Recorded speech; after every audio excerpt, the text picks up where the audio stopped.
Quand vous entrez dans Pinacle, je le prononce à la française, on devrait dire Pinnacle. Vous obtenez un écran de ce genre.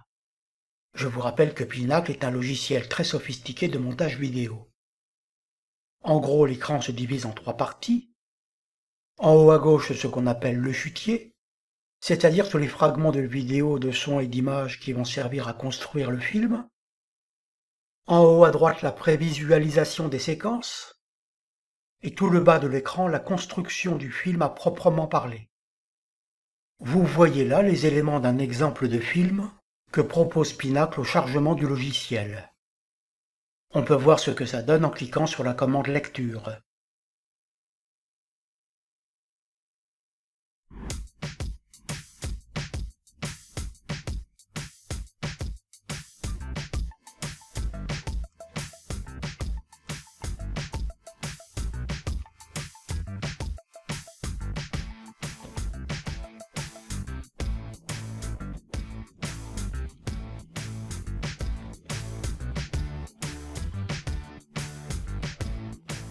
C'est une séquence de démonstration qui montre quelques possibilités du logiciel. En haut de l'écran, il y a 5 fonctions de menu fondamentales. Organiser, qui permet de visualiser les fichiers qui ont été chargés dans le logiciel et de les aménager à votre convenance à la manière d'un explorateur Windows. Modifier, qui est la fonction principale. Il s'agit de modifier le film en cours de création. C'est l'option dans laquelle nous sommes dans cet écran. Autorer, c'est un néologisme qui vient de l'anglais author, auteur. Les Français prononcent logiquement ce mot à la française. C'est la fonction qui permet de créer le DVD du film en cours.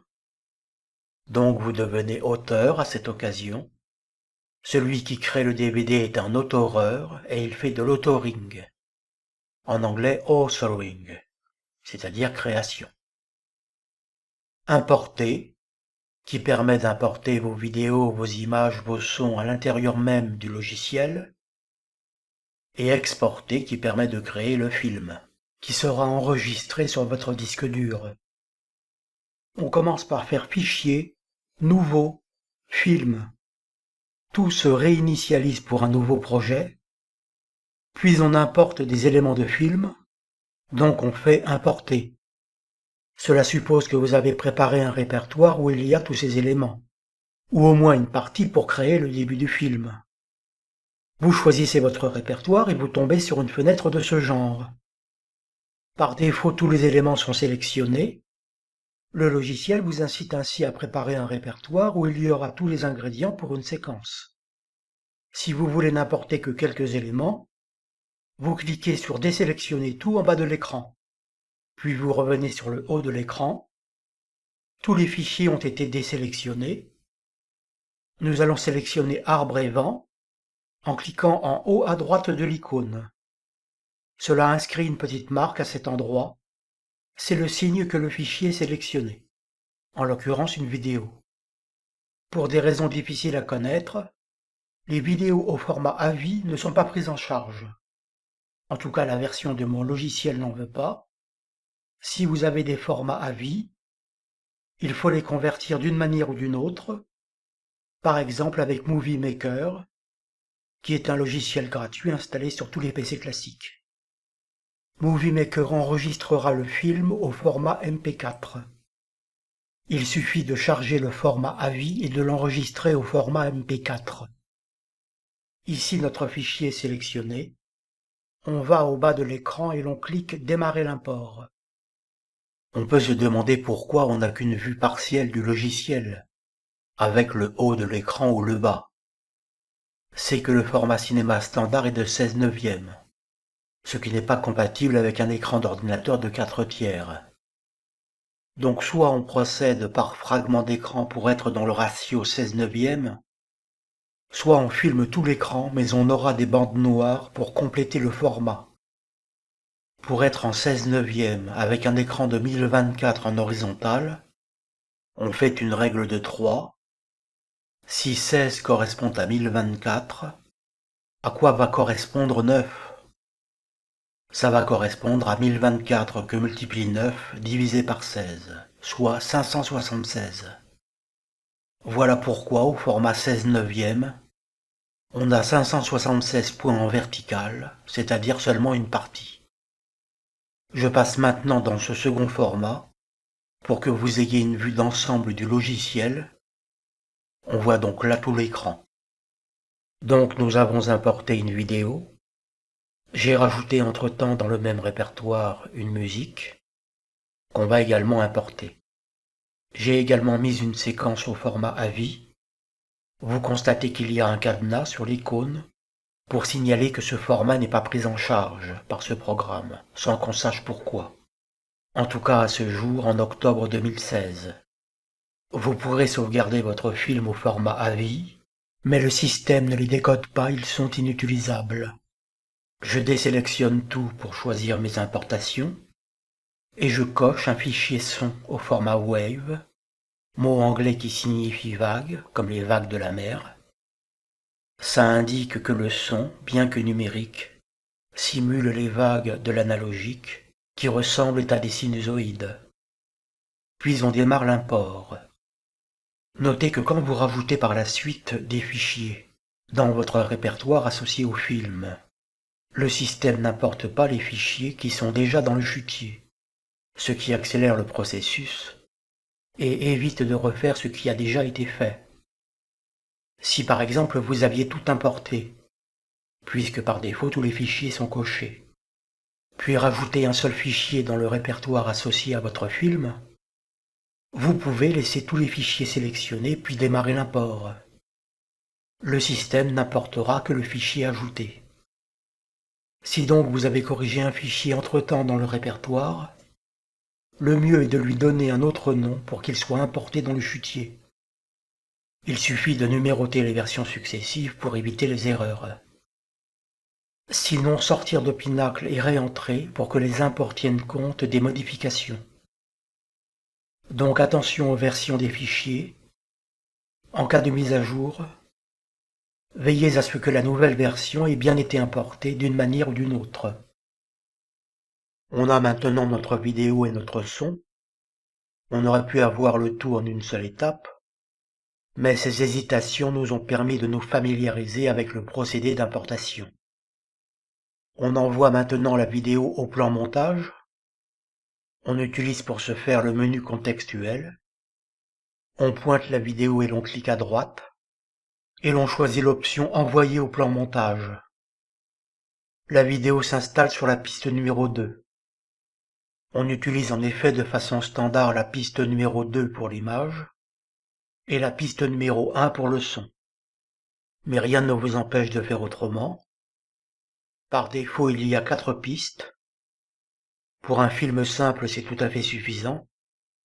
Mais de toute façon, on peut créer d'autres pistes si nécessaire. Vous voyez qu'une barre de progression s'affiche. Le système vous prévient simplement qu'il fait un calcul. Il calcule les images que vous avez positionnées sur le plan montage. Vous pouvez continuer à travailler quand même, mais on vous prévient par là que toutes les images ne sont pas calculées. Si vous allez programmer un effet spécial sur les images, le mieux est peut-être d'attendre qu'il ait fini son calcul. Mais enfin, pendant ce temps-là, vous pouvez vous occuper à autre chose.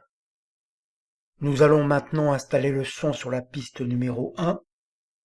On clique sur l'icône en laissant le bouton gauche de la souris appuyé et l'on transfère le fichier sur la piste au-dessus de l'image.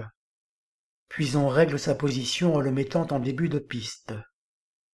Autre méthode, si l'on veut éviter de faire cet ajustement, on met le son sur la piste 1, on appuie sur le bouton droit de la souris pour faire apparaître le menu contextuel, et l'on choisit l'option Fermer les blancs. Le logiciel cale le fichier le plus à gauche de manière à supprimer tous les blancs. Maintenant nous verrouillons la piste son. Cela permettra de faire des coupures sur les images sans toucher le son. Je vous conseille de verrouiller aussi les pistes 3 et 4 même si elles sont vides, parce que la vidéo a tendance à changer de piste quand on la déplace. Pour éviter cet inconvénient, si l'on n'est pas expert avec la souris, on verrouille les 2 autres pistes, et les déplacements de la vidéo sur piste 2 se font sans changement intempestif de piste. Comme les pistes sont verrouillées, même avec une gestuelle imparfaite, la vidéo ou le fragment de vidéo coulisse parfaitement dans le couloir puisque les autres zones sont interdites. L'image qu'on voit dans l'écran de prévisualisation en haut à droite du logiciel correspond à la position du curseur qui se trouve ici. On peut le changer de place avant ou après. L'écran témoin se met logiquement à jour en fonction de l'image pointée. On a une réplique à l'identique de ce même curseur sous l'écran témoin. En dessous de l'écran global de logiciel, on a une petite barre grise représentative de la portion de film visible. En pointant son extrémité et en tirant, on peut modifier cette portion de film visible. Sur la droite pour avoir une vision de plus en plus générale, et sur la gauche pour avoir une vision de plus en plus fine, allant jusqu'aux images par image. En déplaçant cette barre grise en pointant non pas son extrémité mais son intérieur, on la déplace, ce qui modifie logiquement la portion visible mais sans changement de proportion. Vous pouvez aussi utiliser les flèches droite et gauche du clavier pour avancer ou reculer d'une image.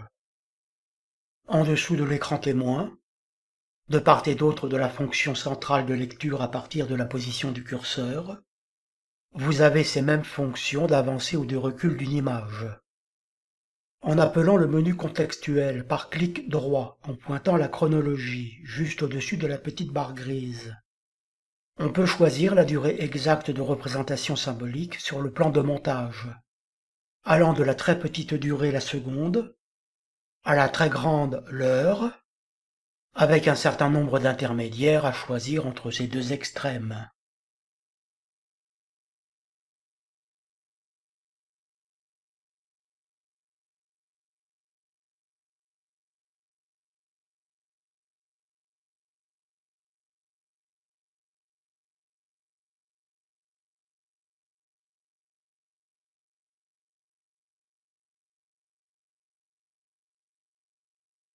La fonction fondamentale de montage est la coupure. L'étape ultime dans la création d'un film professionnel pour le cinéma s'appelle en anglais Final Cut, la coupe finale. C'est la vocation de Pinacle qui fait la coupe finale une fois tous vos ingrédients réalisés. Les ingrédients, c'est évidemment les vidéos, les images, les sons, parlés ou musicaux. Donc la fonction fondamentale de montage est la coupure de la séquence traitée à l'endroit du curseur. Et la fonction de coupure se trouve ici. En raccourci clavier, les ingénieurs ont choisi la lettre N, peut-être parce qu'elle se trouve juste au-dessus de la barre d'espace en son milieu, comme si la barre d'espace représentait la séquence à traiter. La séquence visée par le curseur est donc divisée en deux, ce qui se constate car vous pouvez maintenant déplacer le fragment droit vers la droite. Le curseur vidéo reste logiquement au début du segment découpé. D'ailleurs, quand on clique un segment quelconque, il se positionne au début de ce segment. Il se positionne également au début d'un segment quand on clique dessus. Par clic sur un segment, on le sélectionne, ce qui se voit car il est entouré d'un trait orange. Pour faire aller le curseur à la fin d'un segment sélectionné, vous pouvez utiliser la commande magnétoscope en dessous de l'écran témoin, juste à droite de l'avancée d'une seule image. Ces commandes sont très pratiques. De gauche à droite, on a dans l'ordre début du film, début du segment sélectionné, recul d'une image, lecture de la séquence à partir de la position du curseur vidéo, avancée d'une image, fin du segment sélectionné, là où se trouve la flèche rouge dessinée, et pour finir, fin du film. La durée d'un segment apparaît quand vous le pointez avec le curseur de la souris. Il faut comprendre qu'à chaque coupure, c'est le phénix qui renaît de ses cendres, car le segment coupé contient virtuellement toute la séquence importée. En tirant vers la droite, l'extrémité droite, à l'aide de la souris, vous incluez à ce segment les images suivantes. Si vous arrivez à la fin de la séquence, la dernière image reste fixe. Et inversement, en tirant vers la gauche, l'extrémité gauche, vous y incluez les images précédentes. ou la première image fixe si vous avez atteint le début du film.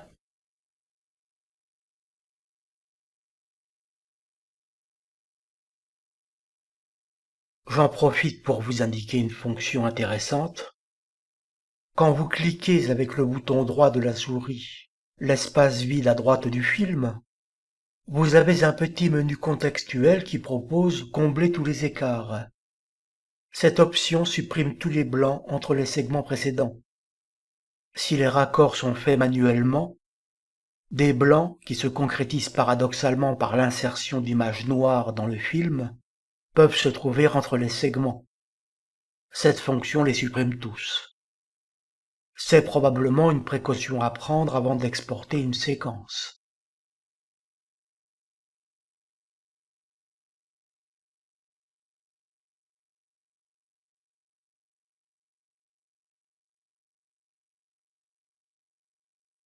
Je supprime du montage ce segment coupé en appuyant sur la touche Supr du clavier. On obtient le même résultat en utilisant l'option Couper du menu contextuel. J'importe 2 nouvelles vidéos qui vont enrichir notre chutier.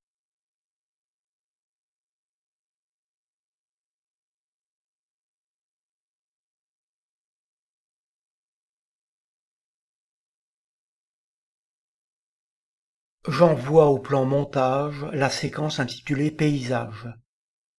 Elle s'installe à l'emplacement du curseur vidéo qui pointe donc sa première image. Cela permet de travailler dans un premier temps dans une zone à part. Quand c'est fini, on enlève tous les blancs pour concaténer les coupures du film.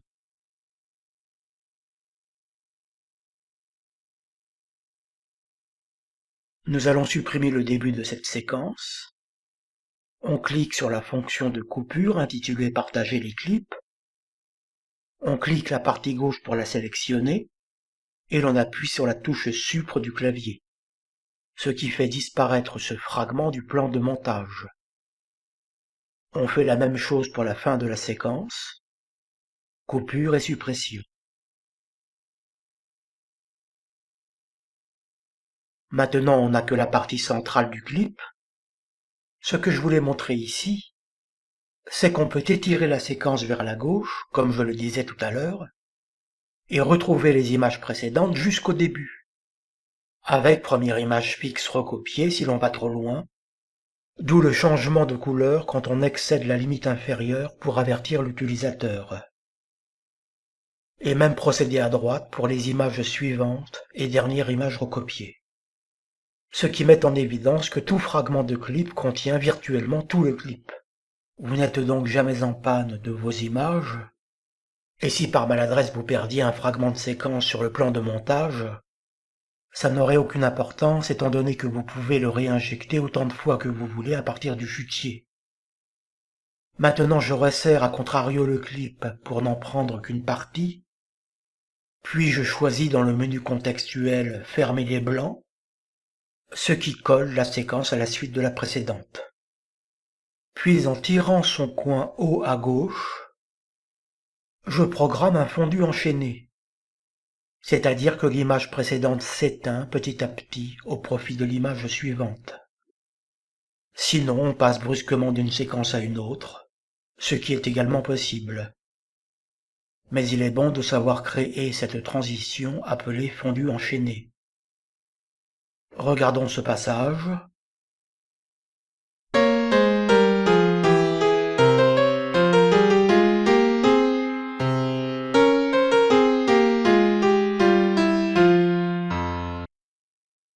On voit qu'on passe tout doucement de la première ambiance à la suivante.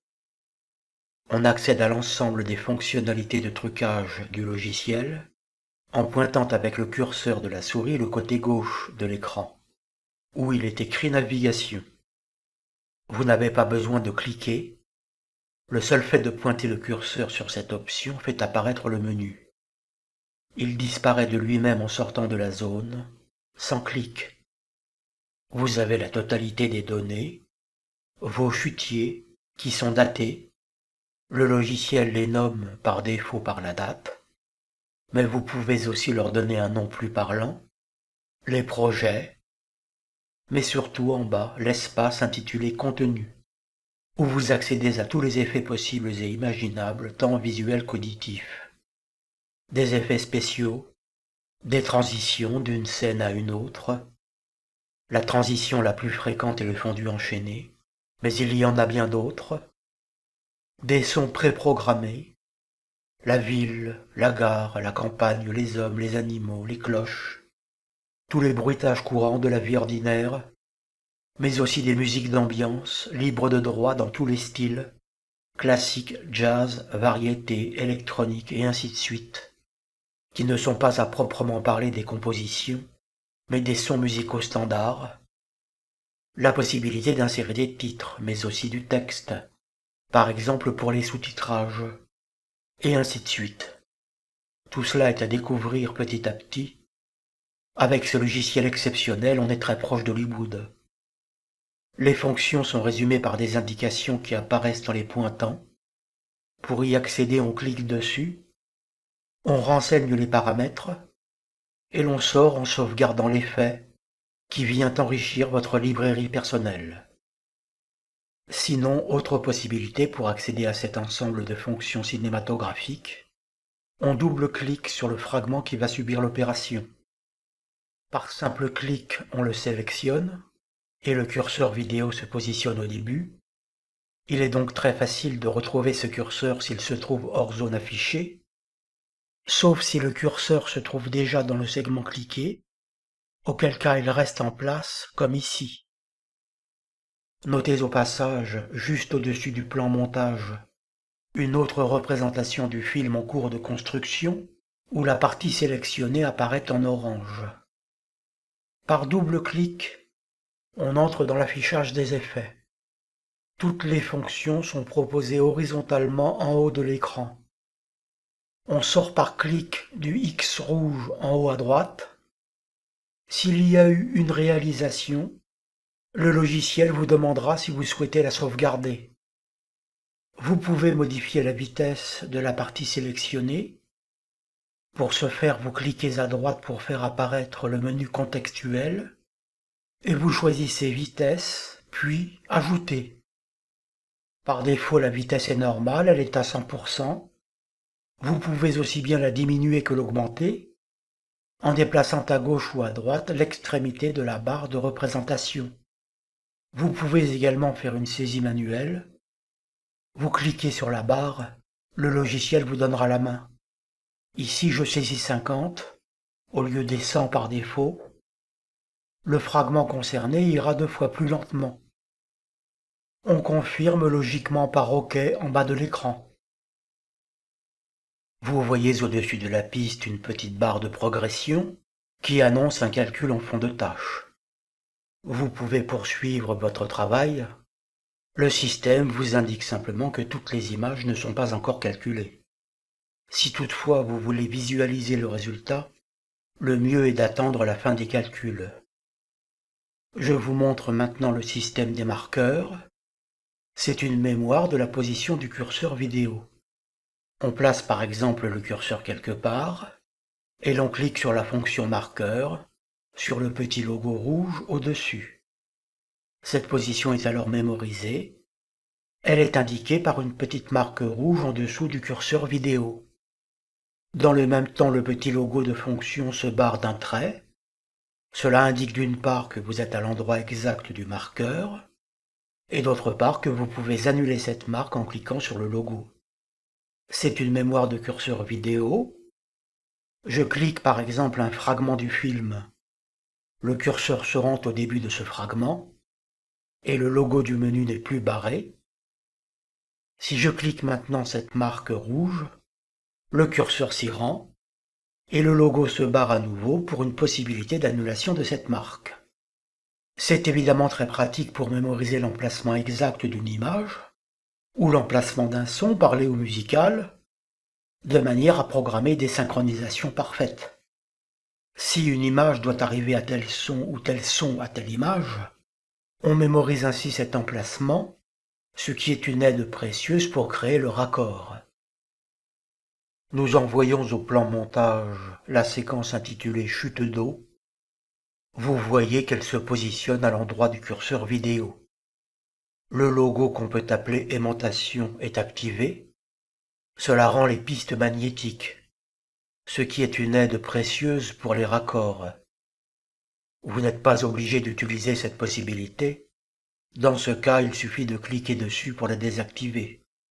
Mais en général, on laisse cette fonction en service, ce qui fait qu'en cas de transfert par glissement d'une piste, celle-ci sera attirée ou aimantée vers un point critique proche, la fin ou le début d'un fragment découpé, ou encore la position d'un marqueur.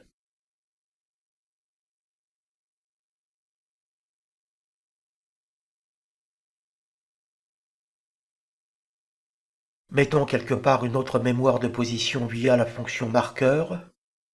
Vous voyez qu'on appelle le curseur vidéo en cliquant sur une marque rouge en bas des pistes.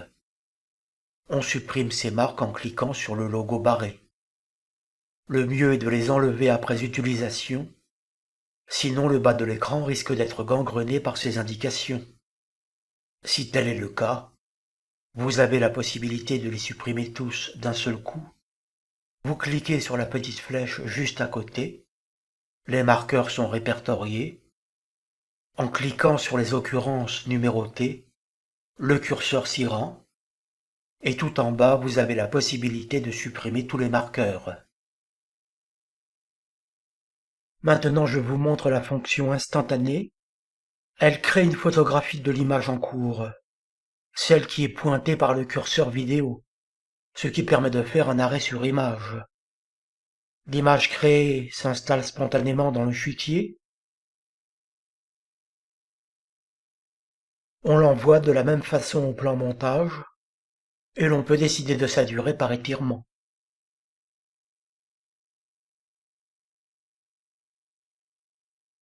On peut obtenir le même résultat en travaillant image par image.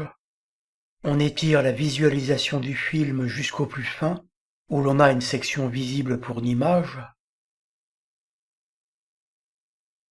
On fait la découpe d'une seule image, puis on la sélectionne en cliquant dessus.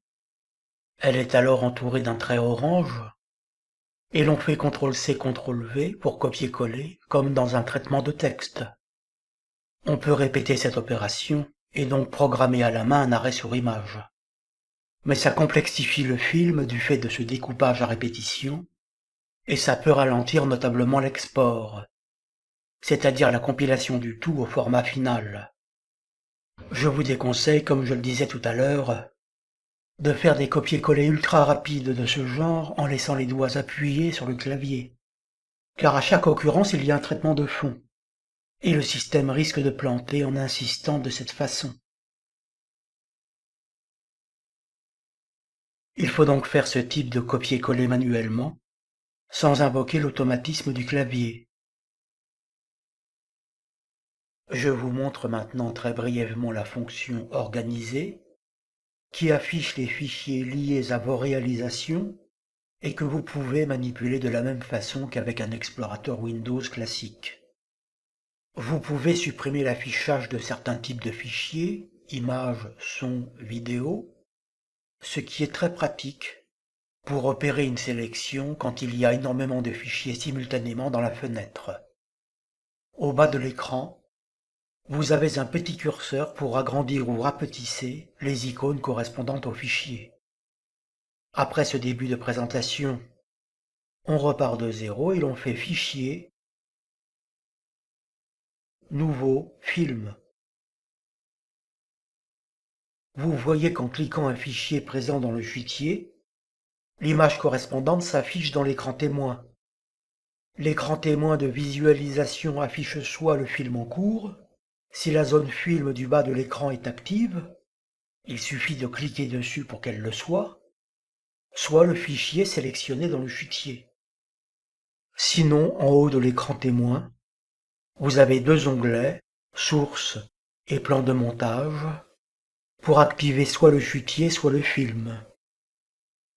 On voit ici un petit curseur orange sur la gauche. Il pointe le début du fragment, et un autre sur la droite qui pointe la fin.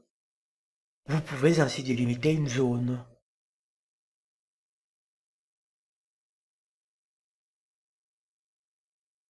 On peut réinitialiser ces deux curseurs de début et de fin en cliquant le petit logo à droite en dessous de l'écran témoin.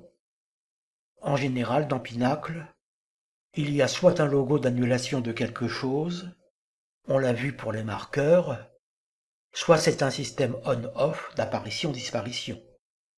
Par exemple, quand vous cliquez entre deux fragments dans la zone de montage en bas de l'écran, vous avez un trait lumineux qui fait la jointure entre deux fragments, ce qui vous permet de tirer à gauche ou à droite pour modifier le passage d'une séquence à une autre.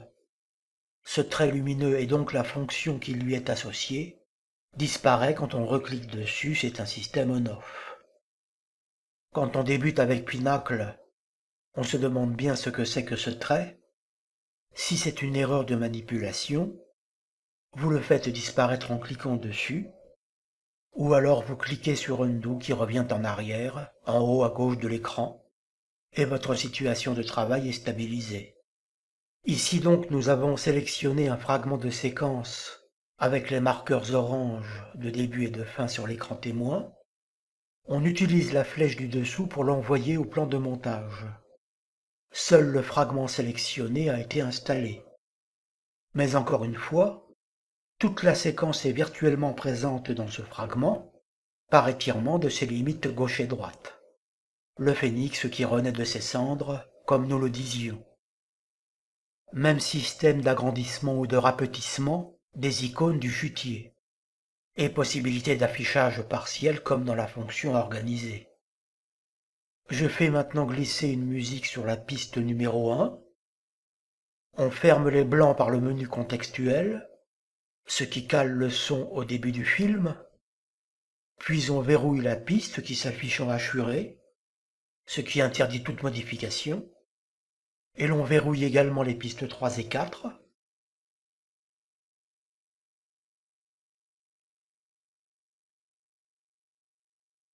Je vous remontre très rapidement le système des marqueurs. Ce sont des mémoires de position qu'on utilise souvent avec la fonction aimantation pour que les pistes soient magnétiquement attirées par ces repères, en plus des repères naturels de début et de fin de séquence. La liste des marqueurs s'affiche en cliquant la petite flèche à côté du logo rouge.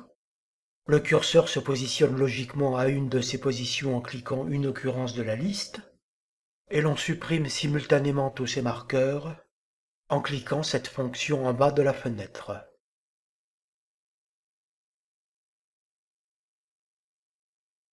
Vous disposez sur le plan de montage du même couple de curseurs orange de début et de fin, ce qui permet de faire des exports partiels.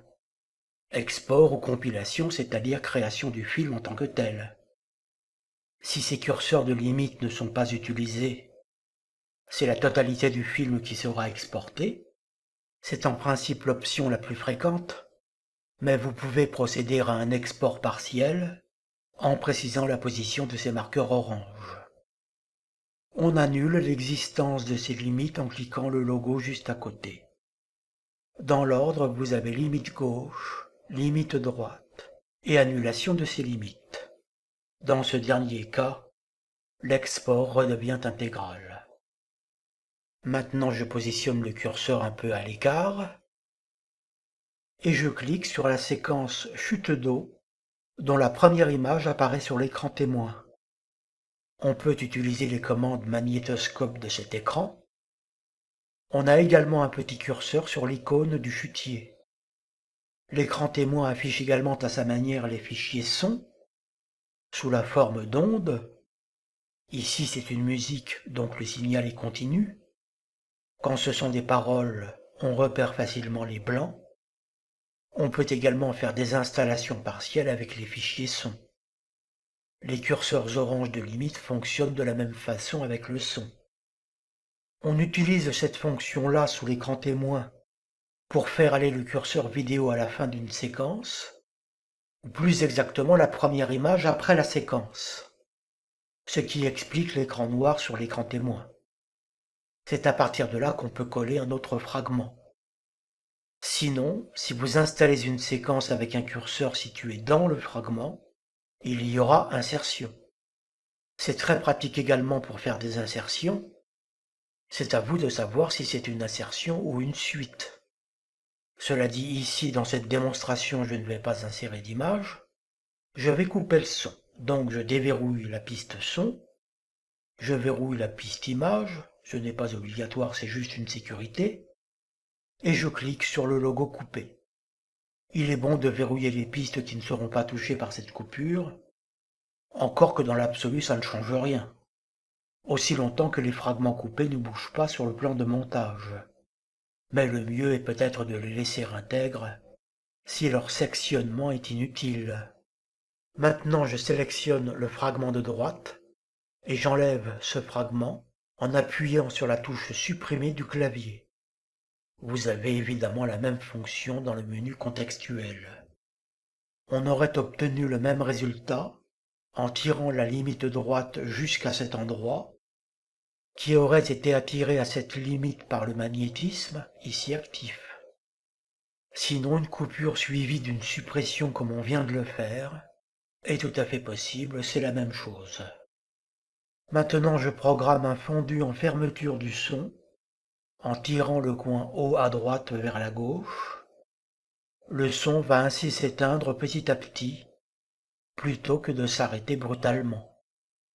On remet le curseur au début du film, et l'on écoute ce que ça donne.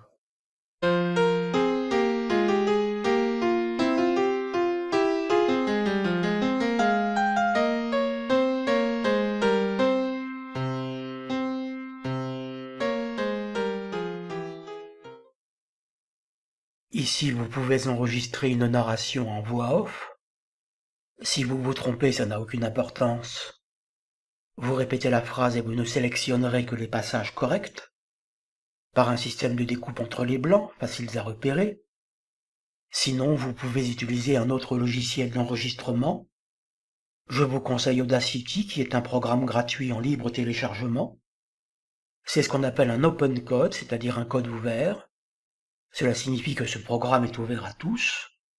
N'importe qui peut corriger un bug, ajouter ou améliorer une fonction, à condition bien sûr d'être un spécialiste en matière de programmation. C'est donc une communauté internationale d'experts qui a réalisé ce logiciel. Bravo et merci à tous ces génies qui ont participé à la conception de ce chef-d'œuvre.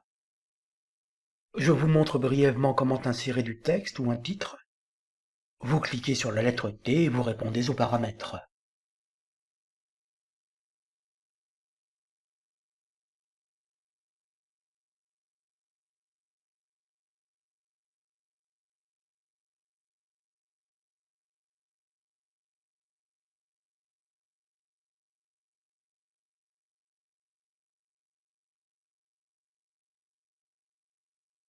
Je vous montre maintenant la méthode d'incrustation, c'est-à-dire pour incruster une image ou une vidéo dans la vidéo.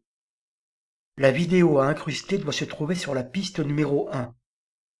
On va donc libérer la piste numéro 1 et mettre le son en piste numéro 3.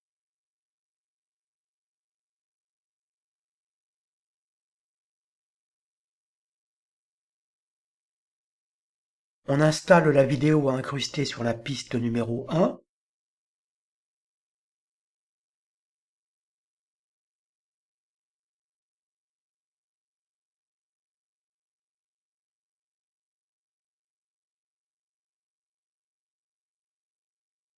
On double-clique dessus pour accéder aux effets, puis on clique sur 2D 3D et l'on fait défiler les fonctions jusqu'à trouver Studio PIP.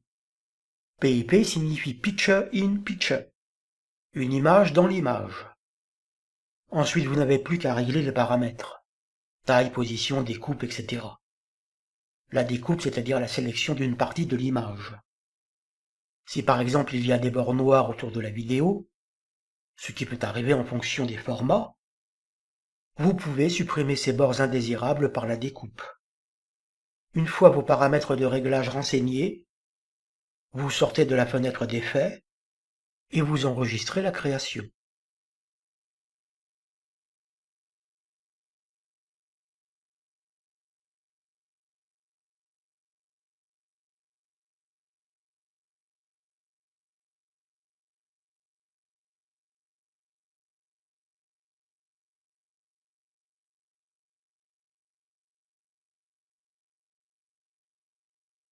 Je vous montre maintenant l'insertion d'une vidéo dans le film en cours, sur le plan de montage.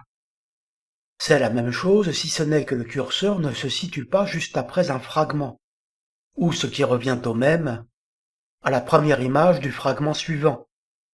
On envoie au plan de montage une vidéo,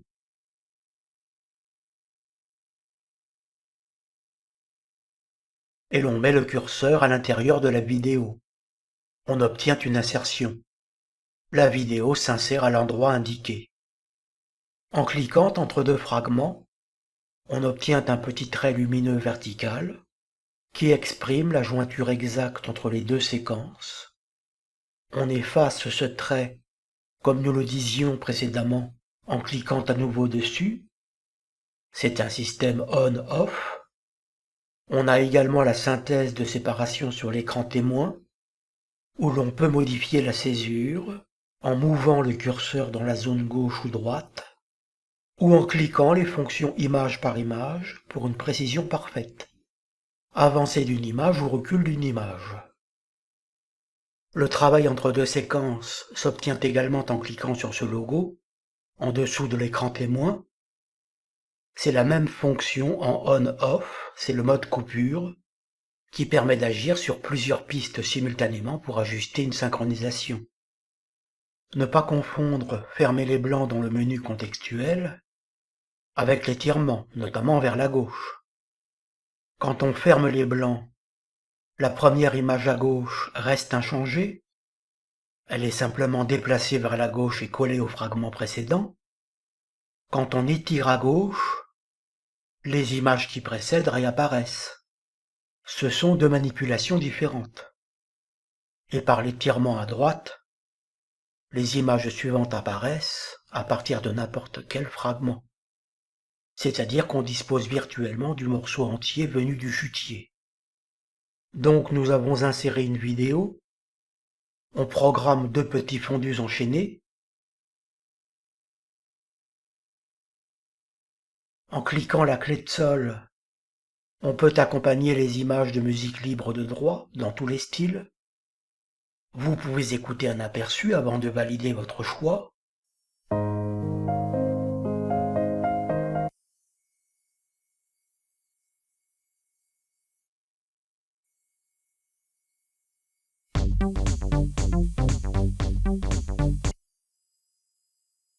On en choisit une.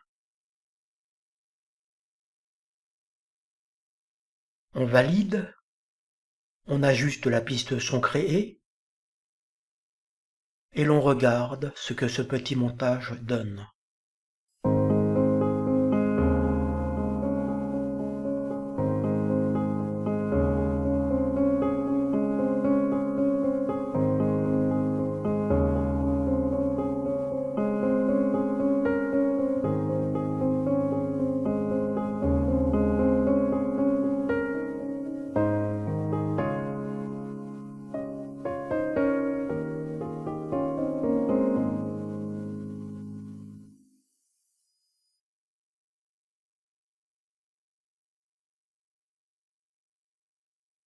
Pour créer le produit final, c'est-à-dire le film, il faut faire exporter. Vous avez la possibilité de faire un export partiel en positionnant les limites inférieures et supérieures. Ce sont les marqueurs orange déjà évoqués. On annule ces marqueurs par ce logo ici.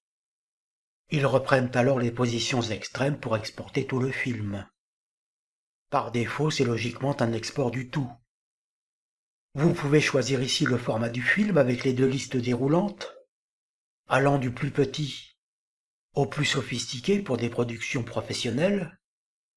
Pour des vidéos YouTube, on peut se contenter du format MPEG 4 en HD 720, 720 lignes en haute définition. De toute façon, le format est remodelé si nécessaire par le logiciel d'installation YouTube.